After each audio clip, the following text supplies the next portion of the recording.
What's up, guys? We're gonna jump right into it, but before we do, I also want to know what you think.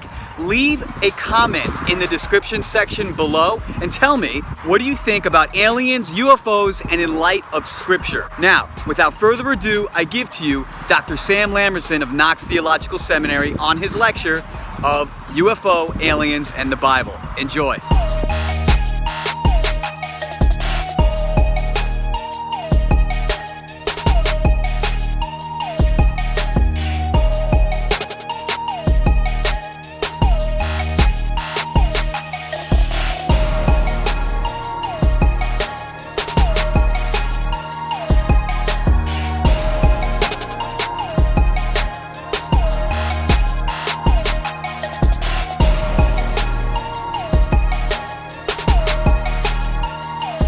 About like life on other planets, and then some of the more narrow things, particularly about what today has become almost a religion, and that is alien abduction. So let's first of all ask the question, does life exist on other planets? And the truth is that we just don't know for sure. It's impossible for anyone to form a universal negative and to say life does not exist on other planets. We don't know. We absolutely can't know.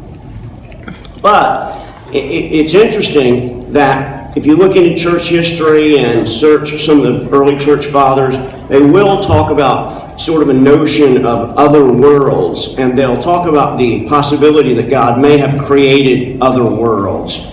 And so there was, at least in their mind, some ideas that it was at least theoretically possible that God didn't only create life on this planet. The thing that I would ask us to remember is that Occam's razor would indicate that at this point, most, if not all, sightings of UFOs have other explanations. Just because we see something in the sky that we can't identify doesn't mean that it's a spaceship from another planet. When I take my glasses off, everything in the sky is a UFO. So, we just don't know.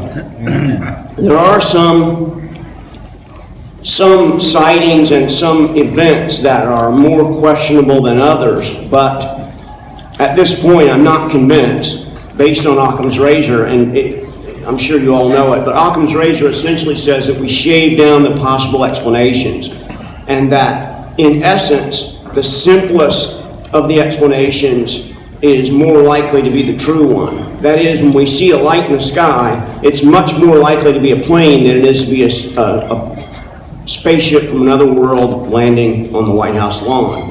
It could be, but it's not likely to be. That's the point. We also need to remember the Drake equation. The Drake equation consists of about 7 factors put together by a man named Frank Drake.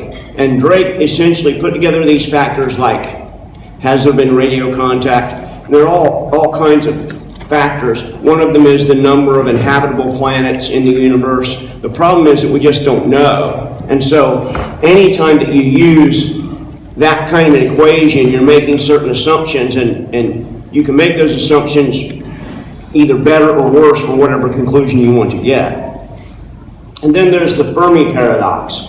Fermi Paradox is by a physicist named Enrico Fermi, and the paradox consists of the fact that certainly there are lots and lots and lots of planets all around the world, the universe, but no one has visited us yet. We have no unquestionable proof of extraterrestrial life. Now, I'm sure that there are those who would argue we do have some very good evidence, and maybe we do, but I just want you to think about the fact that there has been no unquestionable landing of a craft. There's been no unquestionable taking of a person onto the craft. There's been no unquestionable things like that. There are lots of people who claim that has happened to them, but not enough. It's certainly not unquestionable. So let's keep all of that. But the thing that is really significant in terms of what we're thinking about is that much of the UFO community is almost a religion. It's almost you read some of the work on the internet, and you've come to realize that they have bought into this with all of the faith that any other religion. And that's the time that we have to sort of ask the question, exactly what's going on here. Is this really based on any of these things that we can verify? So, does the Bible speak of UFOs? One of the places that virtually everyone goes whenever they hear about the Bible and UFOs is the first chapter of Ezekiel. We've all probably heard about it at one time or another in our life, and almost anyone, when they think about the Bible and UFOs, will mention Ezekiel 1, and we'll talk about the wheel within a wheel. So anyway, this is what he says. This is Ezekiel in the first chapter, verse 16 through 18. The appearance of the wheels and their construction was like a gleaming jasper, and all four wheels looked alike. Their structure was like a wheel within a wheel. When they moved, they would go in any of the four directions they faced without turning as they moved. Their rims were high and awesome, and the rims of all four wheels were full of eyes all around. So you can make this speak about sort of a flying saucer. But let me mention a couple of things. One is the name flying saucer comes from a man named Kenneth Arnold in 1947, shortly before the purported Roswell crash.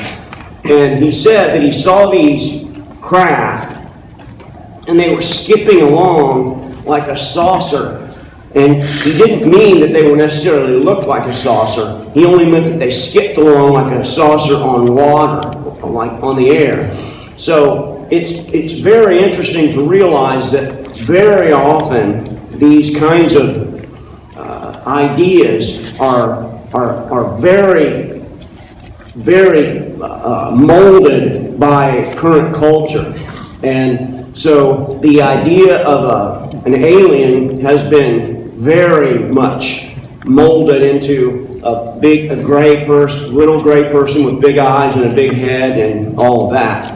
This is not a UFO that Ezekiel speaks of in Ezekiel 1. First of all, it's a vision. It's unlikely that if anyone else had been there, they would have been able to see what Ezekiel was seeing. It was something supernatural. It was a supernatural vision. Secondly, it's a description of an Egyptian chariot. And so you can see a picture of an Egyptian chariot here. These are wheels within wheels, and that's what Ezekiel is talking about. Never does Ezekiel say these wheels on wheels were sideways and they were flying through the air like that. It's only because we have an idea of flying saucers, and it's only because we have that idea from Kenneth Arnold, and that name from Kenneth Arnold in 1947, that this particular view of Ezekiel seeing a UFO has sort of taken hold in modern culture.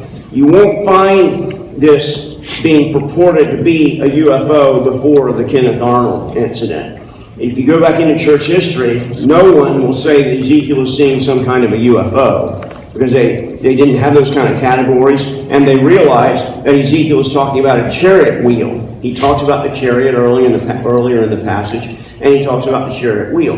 Now, it's an unusual chariot, obviously. He's seeing it in a vision, and it can move in all four directions without any trouble, but it's clear, at least at that point, that this is not a UFO that Ezekiel is speaking about.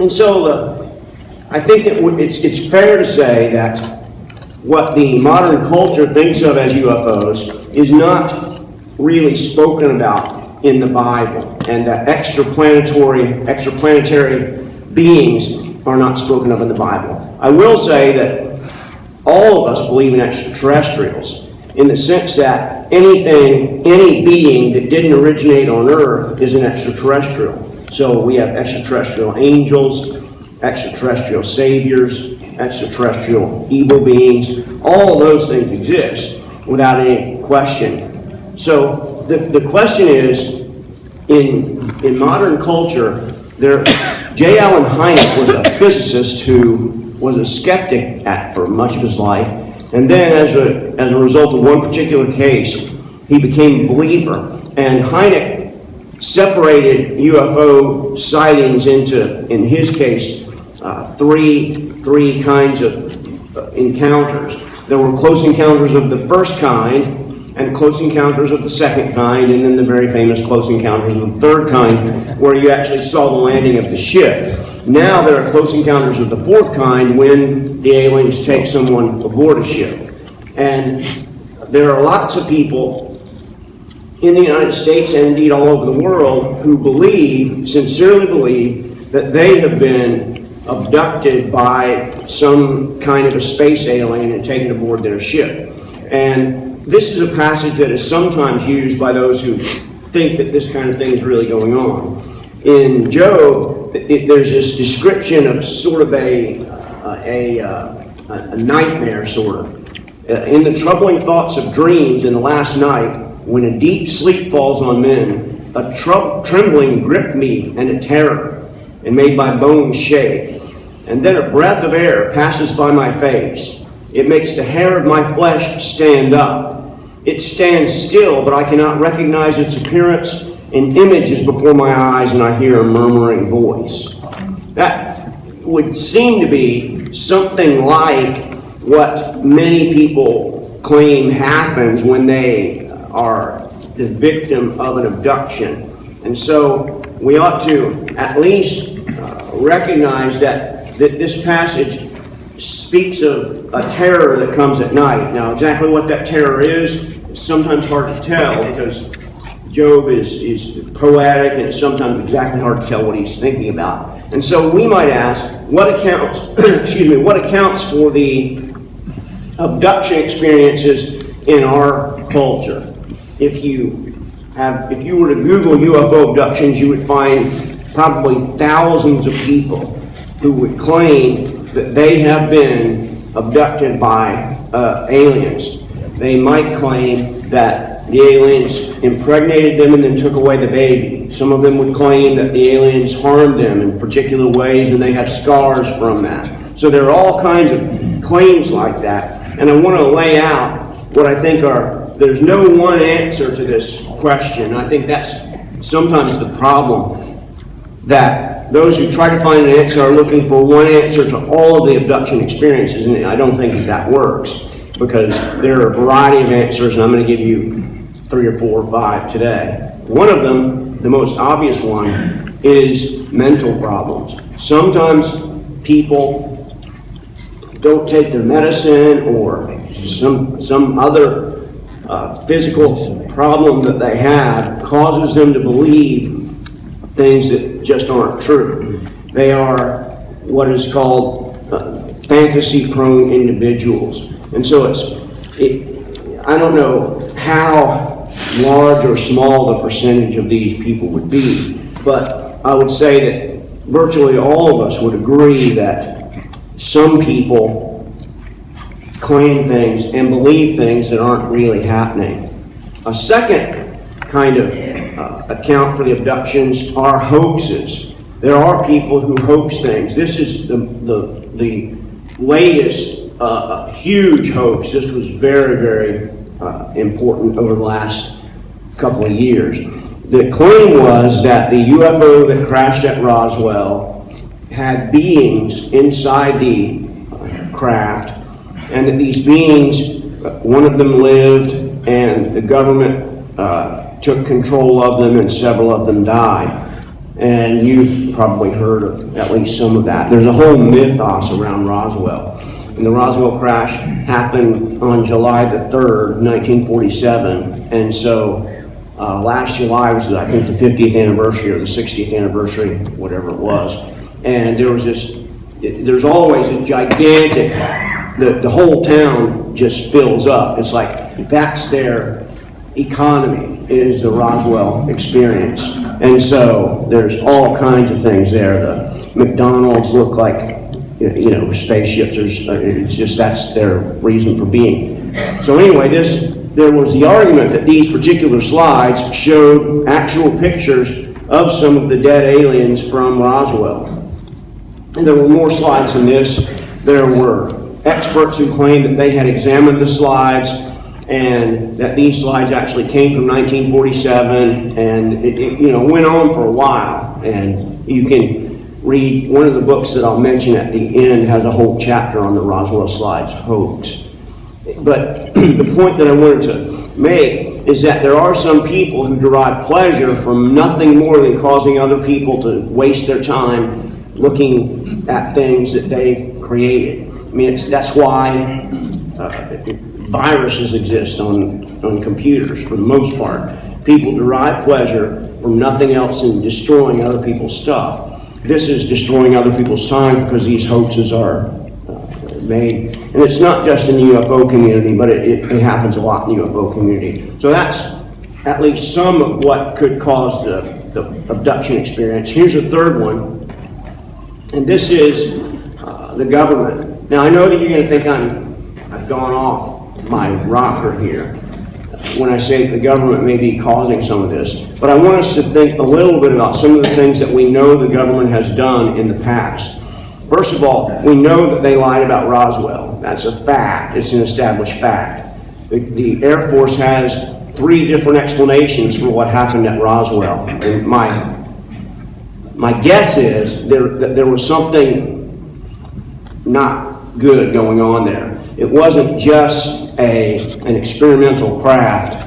I think that it may have been an experimental craft in which either Japanese prisoners of war or patients in a mental hospital were being used to test how high one could go in a balloon. And we don't want to believe that our government would do such things, but it has in the past. And we have 2 things that I've mentioned here. One is Project Paperclip. Essentially what Project Paperclip did after the Second World War is allow Nazi scientists to come into the United States without prosecution. And that happened, there's no doubt about it. And they, in some cases, continued on with experimenting on individuals. Many of the individuals didn't know that they were being experimented on. And so the other thing is MK Ultra. MK Ultra was a government-funded opportunity. They were trying to engage in some kind of mind control. And there were a variety of different things that ways that they tried. They tried on some people who didn't know about it, and it caused them all kinds of problems. It caused at least 1 suicide. They had a magician who was involved in MK Ultra named John Mulholland, and it was his job to show them how to secretly put drugs in people's drinks or things like that. So when you get home, you can look at Project Paperclip and Project MK Ultra, and these are not just things that showed up on the X-Files. They're real things that the government has been involved in. I know that we don't like thinking ill of our government, but there are wicked people, and some of them get elected to office. A lot of them get elected to office. So there's no doubt that at one point the United States thought that the Soviet Union was trying to find out. During the Cold War, there was always this battle about who knew what.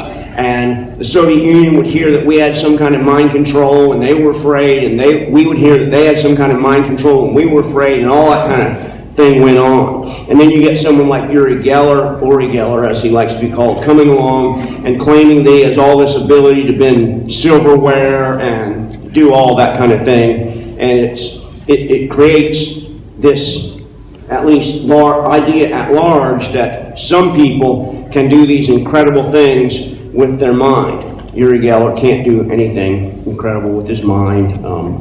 I met him. He spoke at a magician's convention that I attended once, and he said to the whole crowd at the very beginning, "Listen, you know what's true, and I know what's true, so let's not pretend about that anymore." So it was, he pretty much admitted it.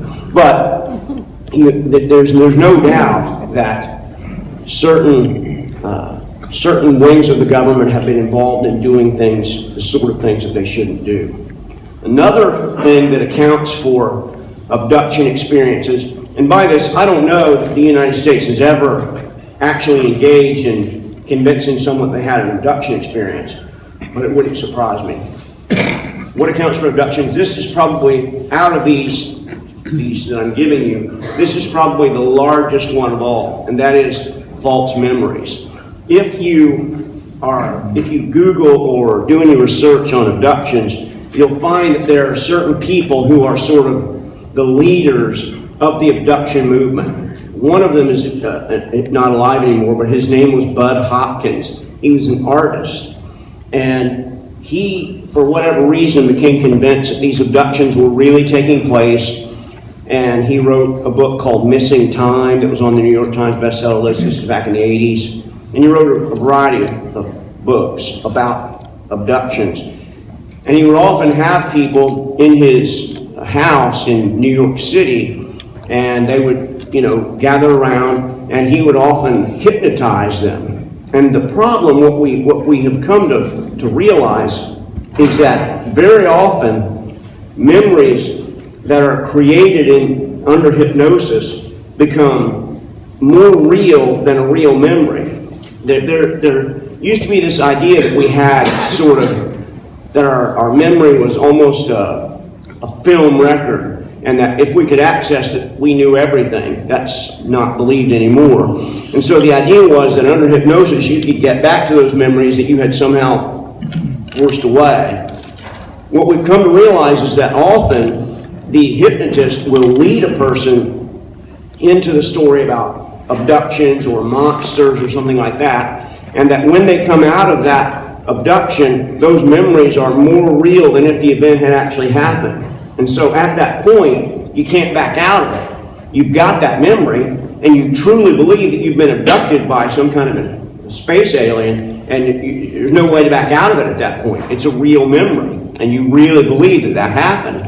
And that's the reason that if you watch films of or hear audio tapes of someone being hypnotized and asked about the abduction, there are several things to listen for. One of them is listen for the hypnotist leading them along by saying, did you see a craft in the sky? Did the craft come down? Were there little men in the craft? Did they take you aboard the craft? All that is leading people along and helping them to create that false memory.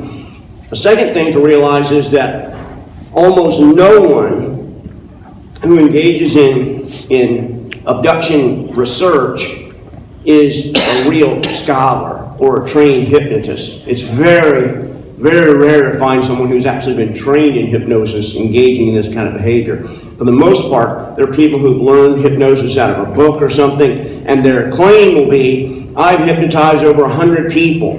Okay, but if you were bad at the first person, you're probably not much better at the 100th person, if you didn't know. And so Bud Hopkins he was in many ways the most famous of those who were trying to, in the 80s, in the early parts of the abduction movement, who were trying to make these claims. And so he would hypnotize people, and they would often go out with that kind of a memory, and it would be a real serious problem for them. Because once you have that memory, it's bad. You can't get away from it. The second person is John Carpenter. John Carpenter works for MUFON, which is a mutual UFO network that claims that they try to do scientific work into the UFO phenomenon. Often it's not very good. And John Carpenter is their sort of hypnotist and has hypnotized hundreds of people. And if you go and watch any of his hypnosis sessions on YouTube or anywhere else, you'll find that he's often leading the people. And so if you were to ask someone how much of this abduction experience did you remember before the hypnosis, the answer will be 15%, 20%. And so you realize that the vast majority of what they're claiming happened to them is a memory that was created under hypnosis. And it's very dangerous. It was the same sort of thing. You might remember the McMartin preschool trial, where children were hypnotized, and some of them were hypnotized, others were just told to try to create a memory or link into a memory. And we didn't really know a lot about false memory back then. And so these children made all these kinds of claims, and members of the preschool I think went to prison, at least for a little bit of time. They were eventually overturned. But because the children had these stories about worshiping Satan at preschool, and this dungeon that existed underneath the preschool, and children being killed, all kinds of stories like that. And they were false memories. They really didn't take place. And the social workers who were talking to the children led them toward that kind of a conclusion and led them toward having that kind of a memory. John Carpenter leads them toward having that kind of memory.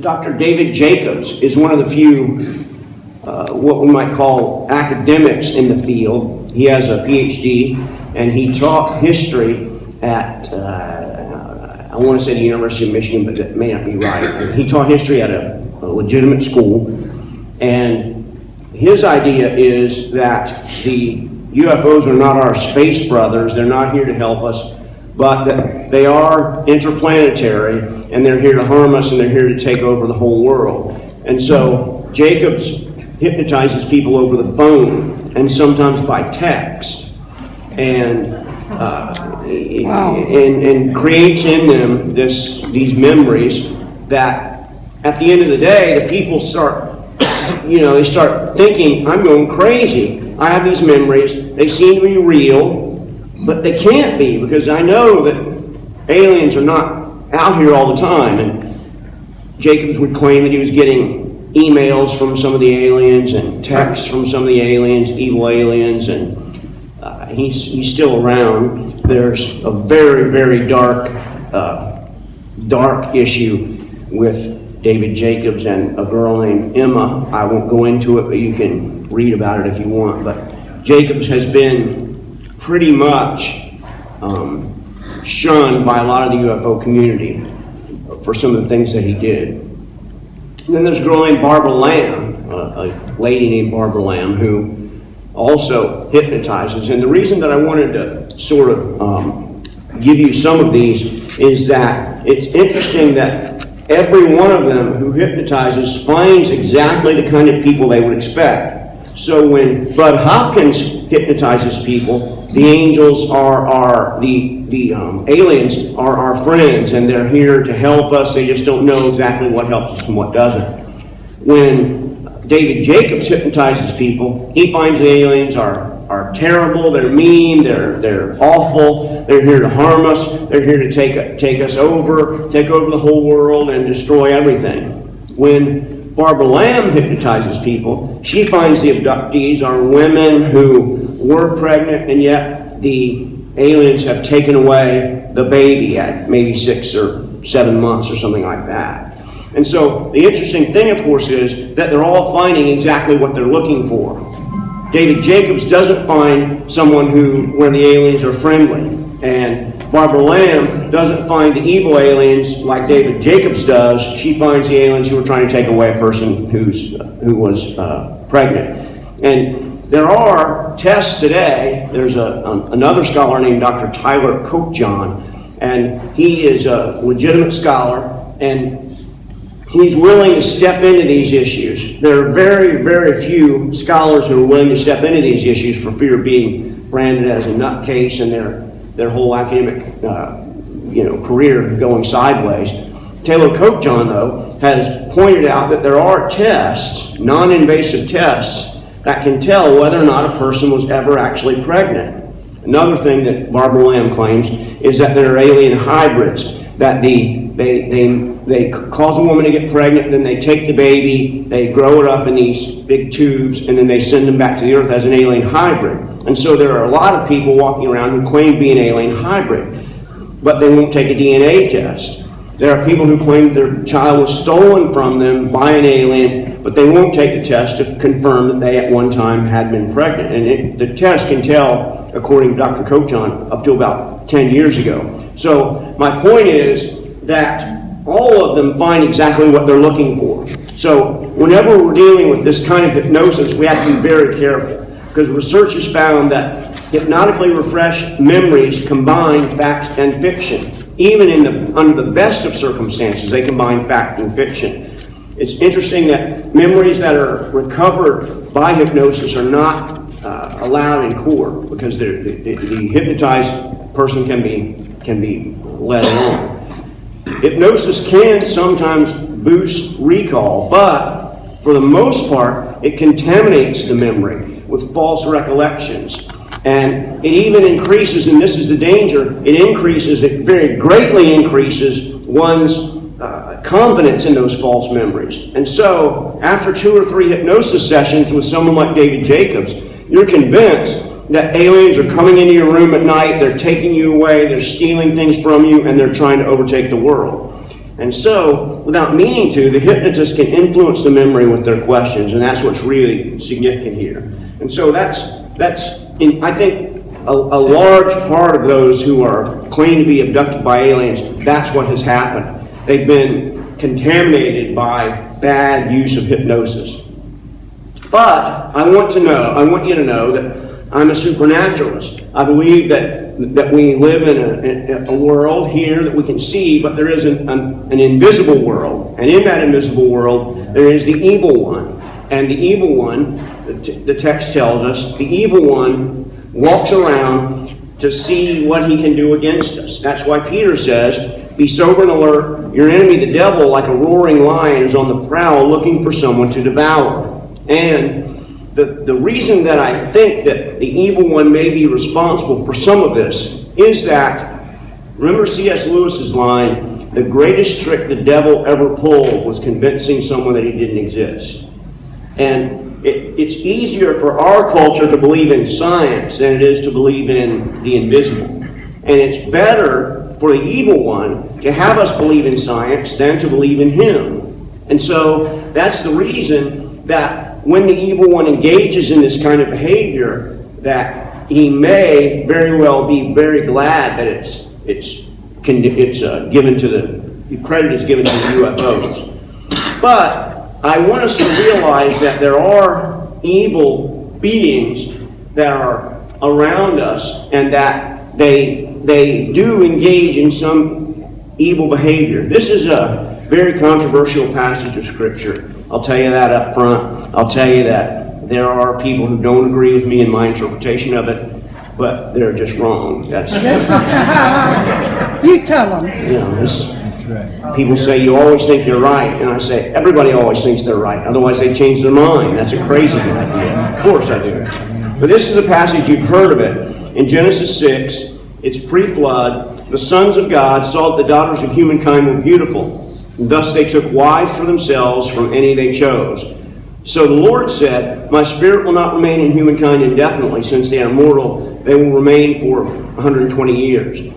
The Nephilim were on the earth in those days, and also after this, when the sons of God were having sexual relations with the daughters of humankind, who gave birth to their children. They were the mighty heroes of all the famous men. Now, when you look at this passage, the obvious reading is that the angels were evil and lusted after the women. That's the most obvious way you would read it up front. Because of the fact that we live in a culture that is not really supernatural, we want to find other answers to that. And so if you were to ask probably the majority of scholars, they would tell you either that this is the godly line of Seth and the ungodly line of Cain, or that this is some kind of a king's right, like you see in movies sometimes, the king having the right to the first night with any married woman. I don't think that's the case. I think that reading this as in the context of the whole Bible, it tells us that there are evil beings. And the one argument that I've never found any other scholar really dealing with carefully who doesn't agree with my position is the argument of Jude. And this is what Jude says. You also know the angels who did not keep within their proper domain, but abandoned their own place of residence. He is kept in eternal chains of utter darkness, locked up for the judgment of the great day. So also Sodom and Gomorrah and the neighboring towns, since they indulged in sexual immorality and pursued unnatural desire in a way similar to these angels. So we have here the example of the angels and the example of Sodom and Gomorrah. And we think to ourselves, how do those two events fit together? And I think that the way is this. The angels lusted after human flesh and did exactly what they were not supposed to do. In Sodom and Gomorrah, remember that an angel comes in and the humans lust after angel flesh and try to break down the doors, and they have to have they can't find the door, God protects them. And so it's almost a turnaround. You have angels lusting after human flesh, humans lusting after angel flesh. And the only point that I want to make is that it's clear, from my view at least, that the Bible very clearly says to us that the evil one and his group, his army, whatever, they all go around trying to do harm to us, and that they can, under certain circumstances, do significant harm to us. The most obvious problem with this view is that passage where Jesus says, in heaven we will be like the angels, neither married nor given in marriage. And I think that the answer to that is, Jesus says, in heaven, this is what the angels act like, because they're the perfect angels. They're the angels who didn't sin when they had the opportunity. Those sinful angels who fell with the evil one are on earth. They're not in heaven, and so that point that Jesus makes doesn't apply to them. So let's realize that if the evil one is responsible for abduction experiences, and I have no reason to believe that he might not be, at least, I think, though, that it's a small percentage.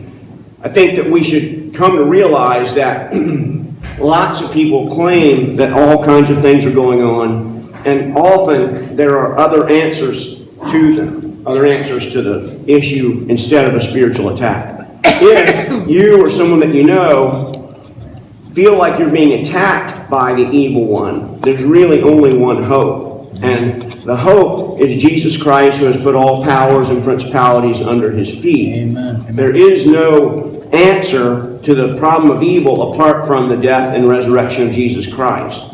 And so there are certain ways that we should see the battle between good and evil, and this is how not to see it. You should not see the battle between good and evil as this arm wrestling between God and the devil, or Jesus and the devil, and one of them might win. You never know who might win. That's a way of looking at the world called dualism. Dualism says there's a good figure and there's an evil figure, and they fight it out until one of them wins.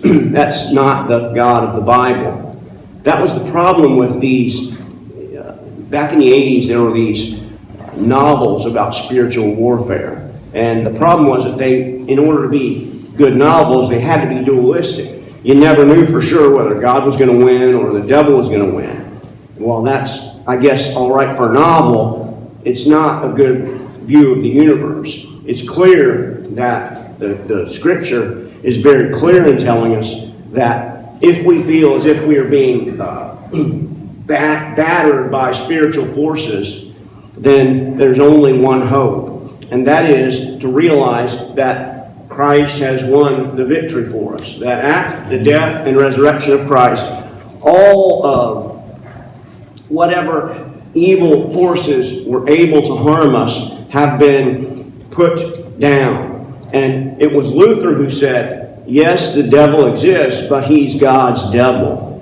And that is that all of these evil forces are on Yahweh's leash, and that he absolutely and completely controls them. And that there's no sense in which Satan or any of the other evil beings spoken of in the Bible act independently of what God allows them to.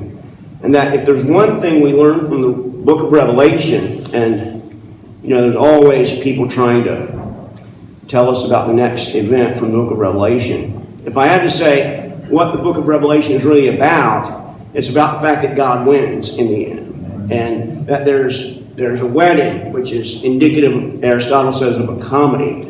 So that the whole history of the world is comedic, not in the sense that it's funny so much, but in the sense that a comedy starts low with Adam and Eve falling in the garden and going into exile, but it moves up and ultimately ends in a wedding, and that's what happens. Adam and Eve break the covenant of God, they break the law of God, things go bad. The children of Israel break the law of God, they go into exile, things go bad. Eventually, though, God brings that person who will lead us totally and completely out of exile and give us the absolute victory. And that's the ultimate thing that any of us can concentrate on. It is that Jesus Christ himself became man, came down, died for us, and won the victory over all of the evil forces that are around us. And whether you read Paul about the principalities and powers, whether you read Daniel about the evil beings, whether you read the Gospels about Jesus throwing the demons out of people, no matter what it is that you read, the ultimate story of the Bible is that God is in control of everything. And so I hope that that will give you a blessing as you go out today, that you will remember how wonderful it is to realize that God has done great things for us.